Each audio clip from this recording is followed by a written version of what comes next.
What is going on, everybody? Welcome back to the channel. Aftersound here, bringing you Splinterlands content every single day. We also stream right here on this channel every Tuesday, Thursday, and Sunday morning, so come by and say hello. All right, guys, I want to talk about the first test, it seems, that Rebellion is facing as a product that is backing the DEC stablecoin, as well as the overall Splinterlands ecosystem. And what I mean by that is you can see that there's been a significant dip overall in not just Splinterlands, but the crypto market as a whole, with SPS dropping below 3 cents for the first time in a decent while, and DEC at almost, well, definitely over an 8% discount, but I saw it even as close to a 9% discount a little bit earlier today. So the question becomes, well, will that spur more Rebellion sales? Because now you're actually getting a discount on it that we have not seen since the beginning of the pre-sale back in October of 2023, when people were buying up DEC at significantly lower than peg values.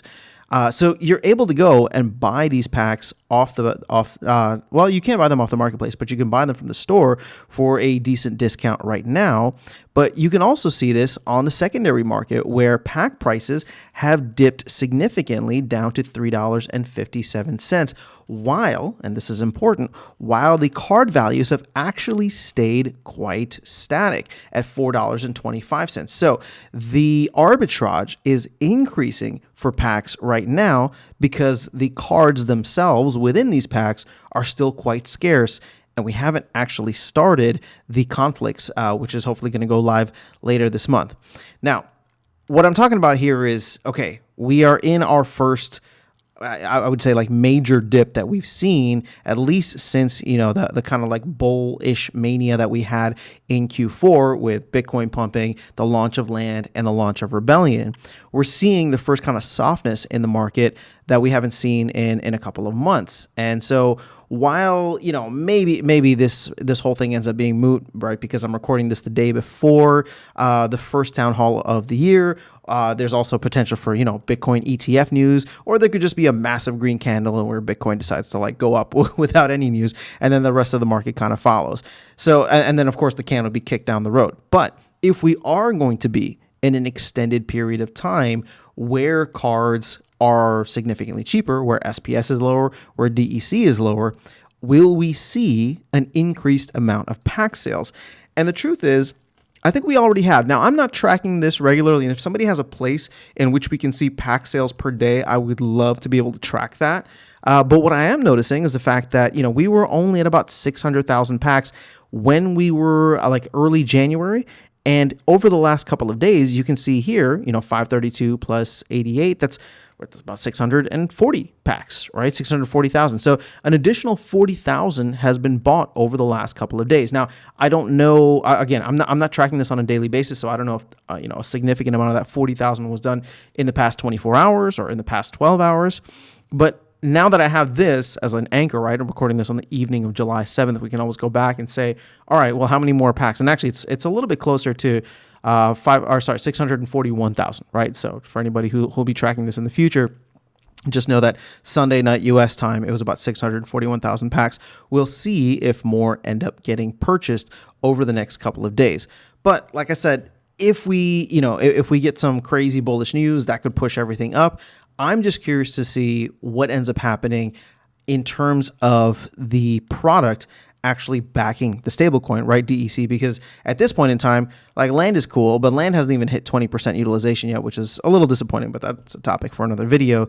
Right now, Rebellion has been the main driver of everything, really. Like, you can see an equal amount of DEC going into the DAO, 1.4 million, and understand, 1.4 billion, and understand that 1.4 billion has also been paid to the team, of which they've been letting some go and recirculating. So it's not a clean like 2.8 billion, but hopefully you get my point here of the fact that, like, there's been a demand for that much DEC just for Rebellion, not for Land, although Land has definitely helped.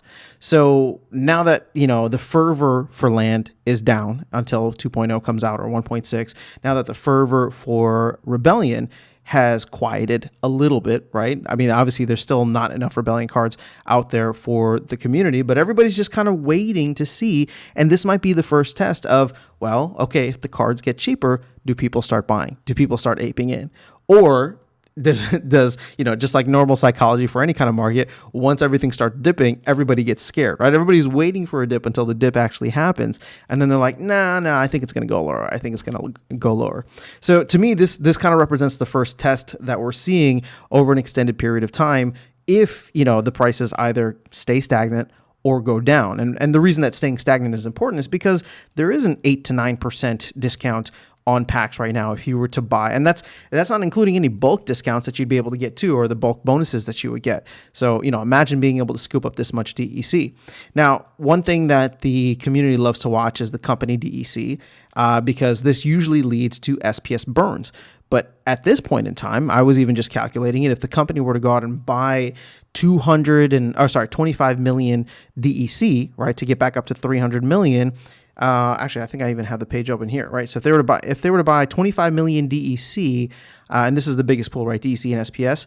I mean, it's not even a 7% price move, so that probably wouldn't even get us up to peg. So my point with that is simply that the team shouldn't be burning SPS right now. They should be going and buying DEC in order to help get that closer to peg. But even if they were to buy $25 million worth of $25,000 worth of DEC, 25 million DEC at peg, then that wouldn't be, that wouldn't be enough to even get us back up to our peg value.